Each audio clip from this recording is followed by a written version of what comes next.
আসসালামু আলাইকুম। আজকে আমরা 16.3-এর একটি অঙ্ক করব। সেটা হলো এসএসসির বা ক্লাস 9-10-এর আপনার 16.3-এর একটা ম্যাথ। সেটা হলো আপনার বইয়ের 9 নম্বর ম্যাথ, ঠিক আছে? 9 নম্বর ম্যাথ, যেটা হলো একটি বৃত্তের পরিধি একটি সমবাহু ত্রিভুজের পরিসীমার সমান। আচ্ছা, এটা করো, ঠিক আছে? তো আমরা ফার্স্ট এটা খেয়াল করি। আমাদের প্রশ্ন দেওয়া আছে, সেটা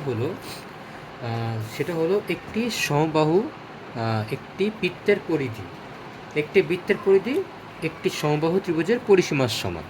আচ্ছা, কি বলছে আমাকে? আমাকে বলছে কি একটি বৃত্তের পরিধি একটি সমবাহু ত্রিভুজের পরিসীমার সমান। এখন বলছে কি এদের ক্ষেত্রফল অনুপাত নির্ণয় করতে। এখন আমাদের ফার্স্টে কী করতে হবে? এদের ক্ষেত্রফল বের করতে হবে, তারপরে এদের অনুপাতটা বের করতে হবে। এটা আমাদের কি ম্যাথ। আচ্ছা, তো ফার্স্টের দিকে আমরা যে জিনিসটা খেয়াল করব সেটা হলো যে এই জিনিসটা খেয়াল করবো কি যে এখানে বৃত্তের পরিধি আর সমবাহু ত্রিভুজের পরিসীমা দেওয়া আছে, আর কিচ্ছু দেওয়া নেই। তো এখন আমাদের ফার্স্টে যেটা কাজ করতে হবে কি, ফার্স্টে আমাদের বৃত্তের পরিধি আর সমবাহু ত্রিভুজের যে পরিসীমা, এই দুইটার মধ্যে একটা কানেকশন খুঁজতে হবে, একটা সম্পর্ক খুঁজতে হবে। আচ্ছা, তো ফার্স্টে আমরা যেটা খেয়াল করবো বিশেষ করে, সেটা হলো আমরা একটা জিনিস জানি, সেটা কি আমাদের এখানে বলছে বৃত্তের পরিধি দেওয়া আছে আর সমবাহু ত্রিভুজের পরিসীমা দেওয়া আছে। আচ্ছা, আমরা জানি বৃত্তের পরিধি কি 2πr, এটা আমরা সে আগে থেকে জানি, ঠিক আছে? বৃত্তের পরিধি কত? এটা 2πr আসে নাকি? বৃত্তের পরিধি আসে কত? 2πr। আচ্ছা, ভালো কথা। তারপর আসবো যেটা বিশেষ করে খেয়াল করবো সেটা হলো, এরপর যেটা দেখবো সেটা কি বলছে কি সমবাহু ত্রিভুজের পরিসীমা সমান। আচ্ছা, একটা সমবাহু ত্রিভুজ কাকে বলে সেটাকে একটু ধারণা নিই। হ্যাঁ, মনে করি একটা সমবাহু ত্রিভুজ। আচ্ছা, সমবাহু ত্রিভুজ মানে কি? এই তিনটা বাহুকে অবশ্যই সমান হতে হবে।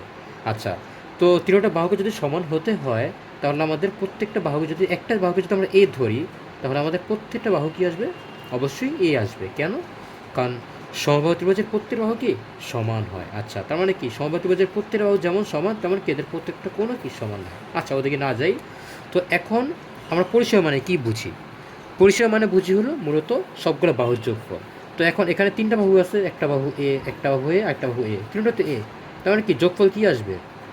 যোগফল আসবে এ যোগ এ, মানে কত আসবে? 3a আসবে। আচ্ছা, তাহলে আমি কী পেলাম? আমার সমবাহু ত্রিভুজের একটা বাহু যদি এ হয়, তাহলে পরিসীমা 3 পেলাম। এতটুকু আমার মনে সময় বুঝছি। আচ্ছা, এখন আসে প্রশ্ন মতে কেন? কারণ আমাকে বলছে কি এখানে যে বৃত্তের পরিধি আর সমবাহু ত্রিভুজের পরিসীমা কি সমান হবে। তার মানে আমরা বলতে পারি যে সমবাহু ত্রিভুজের পরিসীমা আর হইলো বৃত্ত দুইটা কি সমান। আই থিঙ্ক এতটা আমরা বুঝতে পারছি। আচ্ছা, ফাইন। তো এখন যে জিনিসটা খেয়াল করব, সেখানে কি এখানে আমরা জাস্ট এর মানটা বের করব, এই থ্রিটাকে পাশে পাঠিয়ে দিব। আচ্ছা, এটা কেন করলাম? তাহলে যদি আমরা এর মানটা বের করি, তাহলে আমাদের কি একটা সূত্র আছে। আমাদের কি সূত্র আছে? আমাদের সমবাহু ত্রিভুজের একটা ক্ষেত্রফলের সূত্র আছে, সেটা হলো √3/4a²। ওই এটা আমরা এখানে বসাতে পারবো। এখন যদি এখানে যদি 3a নিয়ে নিই, তাহলে আমরা 3এটা এখানে বসাতে পারবো না। এই জন্য এর মানটা এখানে বসালে আমাদের কী হয়ে যাবে? ক্ষেত্রফল বের হয়ে যাবে। কারণ আমাদের কোশ্চেনে মূলত এদের ক্ষেত্রফল অনুপাত বের করতে বলছে। সবাই আমি মনে হচ্ছে সবাই এতটা বুঝছি নাকি? আচ্ছা, তো ফার্স্টে কি, তো আমাদের কি বলছে? ক্ষেত্রফল অনুপাত বের করতে। তো এখন নর্মালি আমরা কি বৃত্তের ক্ষেত্রফল আর কি আমাদের বলছে কি সমবাহু ত্রিভুজের ক্ষেত্রফলটা বের করতে। তো আমরা চাইলে ডাইরেক্ট করতে পারি, তবে ডাইরেক্ট করলে কি হবে? যে সেরকম আর কি, যে πr² বৃত্তের ক্ষেত্রফল আর সমবাহু ত্রিভুজের ক্ষেত্রফল √3/4a²। এখন এখান থেকে এর মানটা যদি আমরা এটা বসাই, আসলে ম্যাথটা একটু বড় হয়ে যাবে আর কি, মানে দুইটা একসাথে করলে একটু হিবিজিবি হয়ে যাবে। তো আমরা একটা কাজ করবো কি, ফার্স্টে সমবাহু ত্রিভুজের ক্ষেত্রফলটা আলাদা করে বের করবো। তো আলাদা করে বের করি। কীভাবে বের করবো? ফার্স্টে আমাদের সমবাহু ত্রিভুজের ক্ষেত্রফলের সূত্র হলো √3/4a²। এতটা তো আমরা সবাই আগে থেকে জানি নাকি? আচ্ছা, এখন √3/4 রয়ে গেলো। এই যে এর জায়গায় আমরা যে মানটা একটু আগে পেয়েছি, এই মানটা এখানে বসা দিলাম, আর এই যে স্কোয়ার রয়ে গেলো, ঠিক আছে? আচ্ছা, ভালো কথা। এখন √3/4 রয়ে গেলো। এখন এই 2-এর উপর স্কোয়ার মানে 4, পায়ের উপর স্কোয়ার মানে π², আর উপর স্কোয়ার মানে r², নিচে 3-এর উপর স্কোয়ার কত আসে? 9 আসে, ঠিক আছে? আচ্ছা, একটা ভালো কথা। এখন যেটা খেয়াল করবো সেটা কি, এই 9কে আমরা লিখতে পারি 3 তিরিকা 9, আর বাকি সব সেম থাকবে, ঠিক আছে? এত আমার মতে এত আমি বুঝছি। তারপর কি করব? তারপর যে জিনিসটা আমরা খেয়াল করব সেটা হলো যে এই পাশে আমরা কী পাবো বলেন তো একটু? এই যে √3/4 পেলাম। হ্যাঁ, এখন যেটা খেয়াল করবো এখানে 3 পাইছি। আচ্ছা, 3কে আমরা কী লিখতে পারি? আমরা লিখতে পারি √3 × √3। এটা আবার কীভাবে লেখা যায়? আচ্ছা, এটা ক্যালকুলেশন করি, তাহলে হয়ে যাবে। এই যে রুট থাকলে কি দুইটা গুণ থাকলে রুট একসাথে ভিতরে এসে পড়ে দুটো সংখ্যা, এই যে এরকম আসে নাকি? তার কত আসে? 3 তিরিকা 9, এই 9কে রুট করলে 3ই আসে। তার মানে আমরা কী পেলাম? আমরা মূলত এই 3কে আমরা বলতে পারি √3 ইন্টু √3। আচ্ছা, এই 3কে লিখলাম √3 ইন্টু √3, এই 3টাকে আমরা চেঞ্জ করবো না। এখন এটা কেন চেঞ্জ করলেন? কারণ না আমাদের একটা √3 আছে, এই √3 আর √3 এখন কী যাবে? কাটাকাটি যাবে। কী হবে? এই যে এই √3 আর √3 আমাদের কাটা গেল, এই 4 আমাদের 4 কাটা গেল। তাহলে আমরা উপরে কী পেলাম? পাই স্কোয়ার আর স্কোয়ার, এই আমরা পেলাম পাই স্কোয়ার আর স্কোয়ার। আচ্ছা ঠিক আছে। আর নিচে আমাদের কী আছে? এই 3 এর সাথে √3 গুণ দিলে 3√3। এতটুকু মনে হয় আমরা বুঝতে পারছি নাকি? ইনশাল্লাহ। আচ্ছা, এরপর যেটা খেয়াল করবো, এখন কি আমাদের সমবাহু ত্রিভুজের ক্ষেত্রফলের মানটা আমরা পেয়ে গেছি, আর বৃত্তের ক্ষেত্রফল তো আমরা আগে থেকে জানি, ঠিক না? আচ্ছা ওকে ফাইন। এখন আমরা যেটা খেয়াল করবো সেটা কি? ক্ষেত্রফলদের অনুপাত। আমাদের কোশ্চেনে কিন্তু আগে বৃত্তের কথা বলছে, এই জন্য বৃত্তের ক্ষেত্রফলটা আগে লিখলাম। এরপর কী করলাম? এরপর আমরা সমবাহু ত্রিভুজের ক্ষেত্রফলটা লিখলাম। Okay fine. তো এখন যেটা খেয়াল করবো বিশেষ করে সেটা হলো আমরা আমাদের কাজ হবে কি এটা সরল করা, একটু ভাঙানো। তো কীভাবে ভাঙাবো?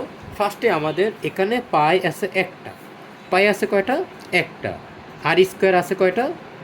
দুইটা। আর এই পাশে পাই স্কোয়ার আছে দুইটা, আর স্কোয়ার আছে দুইটা। ঠিক আছে, এখন কমপক্ষে কয়টা আছে? কমপক্ষে পাই একটা আছে। পাই কয়টা আছে? কমপক্ষে একটা আছে। আর আর স্কোয়ার আছে কয়টা? দুইটা। এই জন্য আমরা কমপক্ষে দিয়ে মানে পাই আর স্কোয়ার দিয়ে দুই পাশে ভাগ করবো। আচ্ছা, এই যে পাই আর স্কোয়ার দিয়ে এটা ভাগ করলাম, আর এই পাশে যেহেতু এটা উপরে উপরে রয়ে গেলো, পাই আর স্কোয়ার দিয়ে ভাগ করা মানে কি ভগ্নাংশের নিচে গুণ হয়, এটা জানি তো নাকি? কোনো কিছু ভাগ করলে সেটা ভগ্নাংশের নিচে গুণ হয়, ঠিক আছে? এই জন্য এই পাই স্কোয়ার আর স্কোয়ারটা কোথায় গুণ হয়েছে? নিচে গুণ হয়েছে। আর এটা জাসে রয়ে গেল, উপরে জাসে রয়ে গেছে। এতটুকু বুঝতে পারছি আশা করি।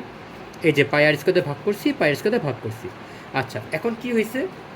এখন যেটা খেয়াল করবো সেটা হলো এই পাশে আমাদের পাই আর পাই কাটা, আর স্কোয়ার স্কোয়ার কাটা। আর এই পাশে পাই, এই যে আর স্কোয়ার স্কোয়ার কাটা, উপরে পাই দুইটা, নিচে একটা। কাটাকাটি গেলে উপরে পাই থাকবে কয়টা? একটা থাকবে। আর নিচে কি থাকবে? 3√3 থাকবে, 3√3 থাকবে। এই যে উপরে পাইছি পাই, নিচে কত? 3√3। আর এই পাশে কাটাকাটি গেলে 1 থাকে। এখন একটা যে খেয়াল করবো সেটা কি আমাদের 1-এর নিচে একটা 1 আছে, এখন পাশাপাশি গুণ করবো। এই 3√3 সাথে 3√3 এর সাথে যদি 1 গুণ করে কত আসে? 3√3 আসে। আর এ পাশে 1-এর সাথে পাই গুণ করলে পাই আসে। তো এটা আমাদের কি কাঙ্ক্ষিত আনসার। আশা করি সবাই বুঝতে পারছি নাকি? ইনশাল্লাহ। সবাই ভালো থাকবেন। আসসালামু আলাইকুম।